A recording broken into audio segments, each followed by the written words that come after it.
Okay, today's episode is actually a suggestion from a current client, and it's a really great suggestion. So I thought, yes, I'll definitely do an episode on this. It's what happens to your relationship once you have kids that no one sees coming. So everyone talks to you about the sleep deprivation, the changing nappies, all of these things. But what they don't talk to you about is when you have kids, what about the relationship? When you have kids, how do you maintain the relationship? When you have kids, how do you make sure you keep the intimacy, the passion, the conversations, all these things going when you have constant interruptions? You might be sleep deprived, you might feel terrible in certain phases, like how on earth do you keep a healthy, happy relationship when all of these things are happening and when so many beautiful little people are vying for your attention? So it's a very, very good topic, something that I talk to a lot of people about. So a lot of couples will come to me sometimes after they've had kids or they've got one or two, and their relationship is just not where it should be or where they want it to be. Or the kids are about to leave home and they're looking at each other like, we haven't looked after our relationship, we haven't nurtured it, we haven't fostered it. Now we've got nothing to talk about. Do we like each other? Don't know. And they're asking all these questions and they're getting really concerned because the kids are about to leave and the kids were their life. And so I just want you to know, whatever season or phase you're in, whether with kids or work or life, it's really important to foster your relationship because life doesn't stay the same for every season. Everything is temporary, the good, the bad, and the in between. And so, with everything being temporary, then you have to foster the relationship so it can weather different seasons of your life. Seasons where you have more time for each other, seasons where you don't have the time.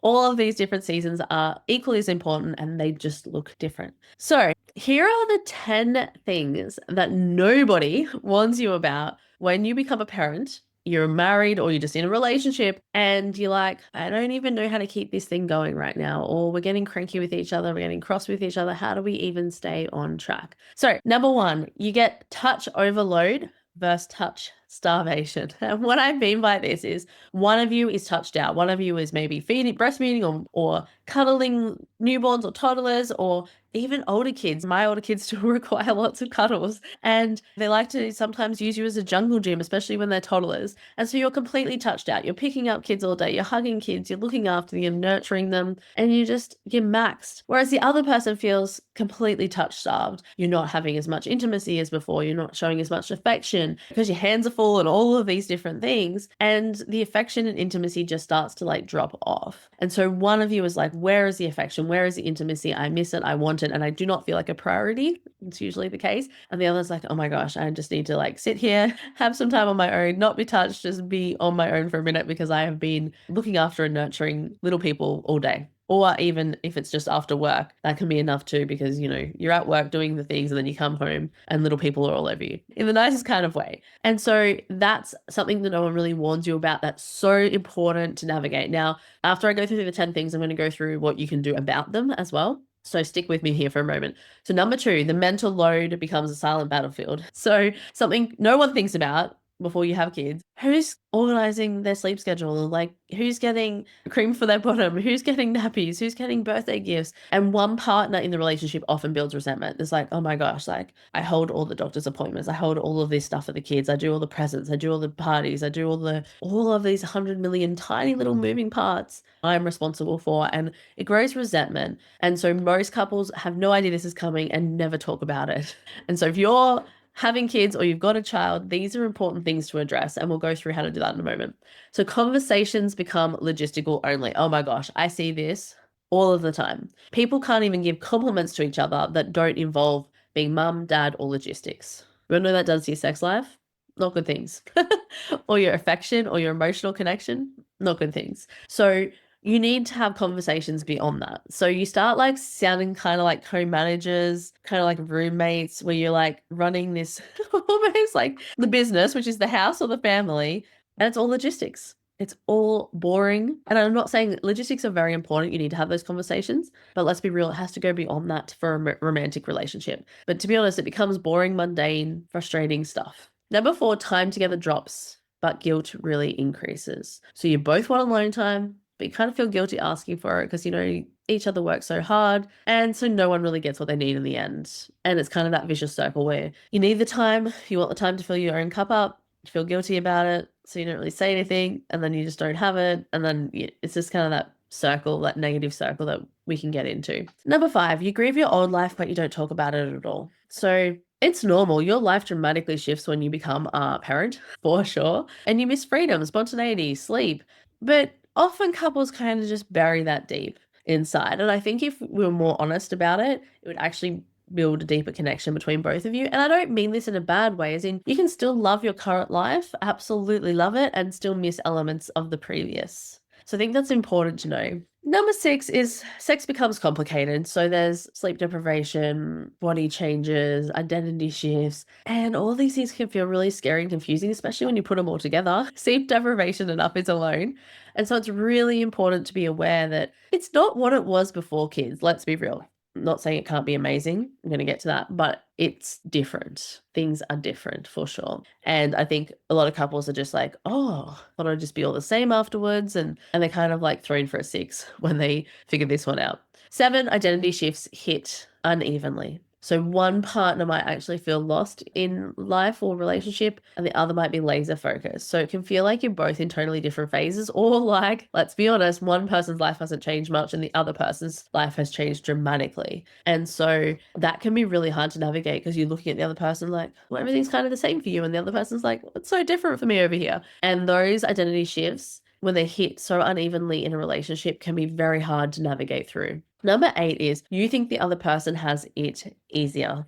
Oh my gosh, if I had $1, couples get into this trap a lot. It's actually really so bad for your relationship. Each person starts thinking that they are doing more than the other person and resenting that it's unnoticed or it's not appreciated, all of those types of things. And I'm just going to say this now, it's a race to the bottom. It's like, well, I'm doing more than you. I'm doing this and that and that. No, you're both doing different things that both bring value. The race to the bottom serves no one. 10, you stop seeing each other. Now, often you just start talking about each other as mum and dad, and you see each other as the other parent, not your husband and wife, not your lover, not your best friend, not your teammate. This is a trap. This should not change when you have kids, but it does often. And so we're going to talk about how we can combat that because that's a dangerous one that I see all too often. Now, how can you actually stay connected? So let's get to the fun stuff. Here's some things you can do. One is name the season you're in. Like even saying we're in the trenches right now helps normalize the chaos instead of blaming each other. So what you want to do is like it's situational, context dependent. It's not each other as a problem, if that makes sense. So it's like we're in a tough season. We're in the newborn season, or yeah, the kids are just going through all these changes, or they're having some trouble at school. Like it's a bit tough, but we'll get there together as a team. See how that language is so much better than like, well, it's like this because you're not doing that, or it's like this because you're not pulling your weight, or it's like this because you're not doing this. No, reframe it, name the season you're in, and use language like you're a team, that it's environmental, external, different things are happening. That's okay. You will go through tough seasons. It's not all going to be walks in the park, but it can make you stronger. It can build deeper emotional connection and it builds more resiliency because you know what you can handle in your relationship, which is very, very important. Number 2 is protect tiny pockets for connection. You're not going to have 3 hours maybe like you would have once. That's okay. But you need to fit it in when you can. So you need to take the 10 minutes for a conversation. You need to like touch each other as you pass in the kitchen or laugh while you're doing stupid mundane chores that no one wants to do. Like, or show each other silly memes while you're scrolling because you're just so maxed out that day. And also scheduling dates when you can. I know it might not be as regular as before, but scheduling dates when you can as a priority because you two are the foundation of the house. This is the thing that couples miss the most. They put the kids above everything, and I get it. There's times where they definitely will be, but as a mentality, you and your partner should be the front of mind. You and your partner should be the number one priority because you set the tone for the house. You help kids with their emotional regulation. So if you two are regulated, if you two are connected and they see a healthy, happy relationship, so much better for them in terms of their emotional regulation, in terms of how they grow up healthy and happy. This is a fundamental key most couples miss. They put the kids above everything. And I get it. It sounds very noble. It sounds very good. And there are times where you should, right? Like that's just how it ebbs and flows, right? But as a whole, you two should be first priority. And let's be real, this is your life. Theirs too, which is going to be beautiful. But it's important that you two also demonstrate two happy, healthy people who are like lit up about what life and lit up about what they're doing and all of these things. So then when they get older, it's not as hard for them to do those things because they are modeling off you right now, no matter their age. Number 3, I really want you to schedule, this sounds funny, you don't call them this, but essentially what they are is scheduling resentment check-ins. So create a safe space to say, here's what I've been feeling lately, repeat it back, empathize with each other, and just let it be okay to have thoughts and feelings and then move through them. Thoughts and feelings are temporary. It doesn't mean they're going to have to stick around forever. But sometimes when we can express them and the other person hears and sees where you're at, you can support each other so much better. And a lot of times when people become parents, or you're on your third, fourth, fifth kid, whatever number you're up to, it can feel like, oh, you don't really get where I'm coming from. You don't really understand what's going on for me. And so this is why it's so important to schedule check-ins with each other. So you have that time to share it, right? And it might look imperfect. That's fine. You might get interrupted a couple of times. Oh, well, just let it be imperfect. Let it be a bit messy. That's okay. Better to do it than not do it. What I see is couples and don't do it, and then we've got 10, 20 years of resentment built that then they have to go and address and look at, but it was 10 or 20 years ago and they're still holding it now. That's because our cells don't remember, don't know the difference between yesterday, today, 10 years in the future, 10 years in the past. It has no idea the difference between those things. So your body stores it just the same as if it's happening right now. Really important to remember.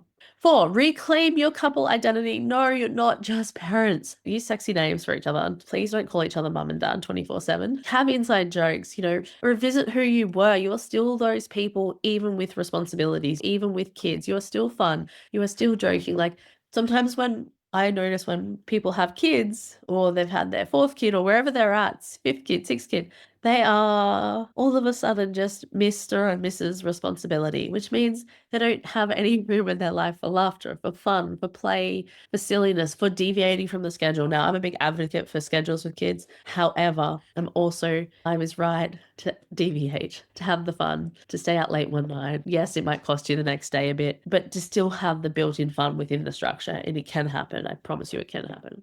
So make sure you stick to who you really are, and don't just think your mum and dad. Don't just think your parents. Number 5, a lot of couples get stuck in the trap around intimacy after they have kids. You need to make intimacy less about sex and more about closeness. So instead of just thinking, we've got to make this thing work, talk to each other, cuddle more, lie in bed talking, hold each other while watching TV. You need proximity. One of the things that most couples get wrong when it comes to intimacy is they're not even in proximity to each other, and they're like, my sex life sucks. I'm like, well, no shit. You're not even in proximity to one another. So get into proximity with one another, spend time in each other's space, be comfortable in one another's space, play and flirt outside of the bedroom as your starting point. Very, very important. Number 6, take turns being the one who needs. So what I mean by this is you both deserve to feel supported. Be intentional about whose needs are prioritized and when. Some days, let's be honest, one person is completely just over and out, so the other person steps up. But you will need to actually know what each other's needs are in order to meet them. So you need to have that conversation and get super crystal clear on what they are so you know how to effectively meet them. Usually they're not even big things. Usually they're small things, like it means a lot to me when you listen to me, when you empathize with me, when you give me a hug, when you come and give me a kiss when you first get home. Like, it's in the small stuff. So don't get wrapped around the axles. It's going to be this big 3-hour project. It's not. Make sure each other's needs get met. Otherwise, resentment builds from that too. 7, say the unspoken things. So many people don't say what they feel. If you miss them, say I miss you. If you feel invisible, say that. If you want to be on the same page, say I wish we're on the same page. These actually help you move through things and talk things through more effectively, because then the other person understands where you're at. You can't get shared understanding without actually sharing what you think and feel. You can't get needs and wants met without actually sharing what they are. A lot of people think the other person's going to mind read. They're never going to do that, ever. So you have to drop that one right now. You have to tell them. You have to verbalize it. If you can't verbalize it, start writing some stuff down so you can get better at verbalizing it. Super important. 8, give each other space to cope differently. Look, you're going to process new phases differently. You're going to do different things. One of you might be wanting control of every little detail, and one of you might be avoiding entirely everything that's happening. Just name what's happening.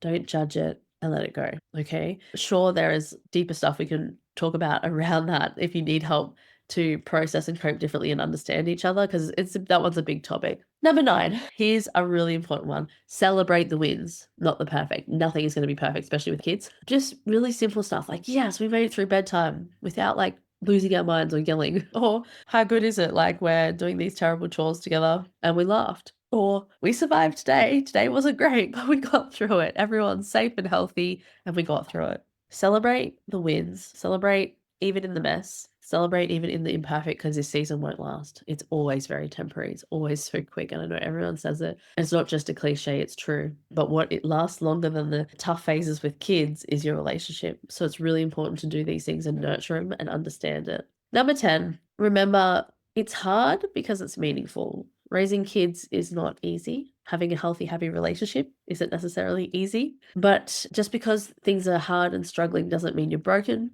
doesn't mean you can't get through it, doesn't mean you won't come through it stronger if you decide and choose to be. If you have the conversations, if you do all the things we've just spoken about, you can come through this season stronger, happier, healthier because of it. And as a strong family unit, which is like obviously the goal with a strong marriage or a strong relationship. So what this episode really was is just to flag these main things that couples don't see coming and what you can do about it. And even if you've been a parent for 10, 20 years, you will still be able to see a lot of these things and see sometimes where your gaps are. So let me know in the comments, what is something you struggle with? What is one thing you're going to take from this episode and implement? Okay. And I would love, love, love, love for you to hit subscribe. That's how I can keep doing what I'm doing. Give away all this awesome tips and all these things for free. Is if you hit subscribe, this helps me keep going, helps me keep putting out great information for you. If you have a topic that you'd like me to talk on, send it my way. You can email me at support@laurapresscounselling.com.au. Drop me a topic and I would love to jump on an episode and talk to you all about it. So again, hit subscribe. Thanks so much for being here and I'll talk to you next time.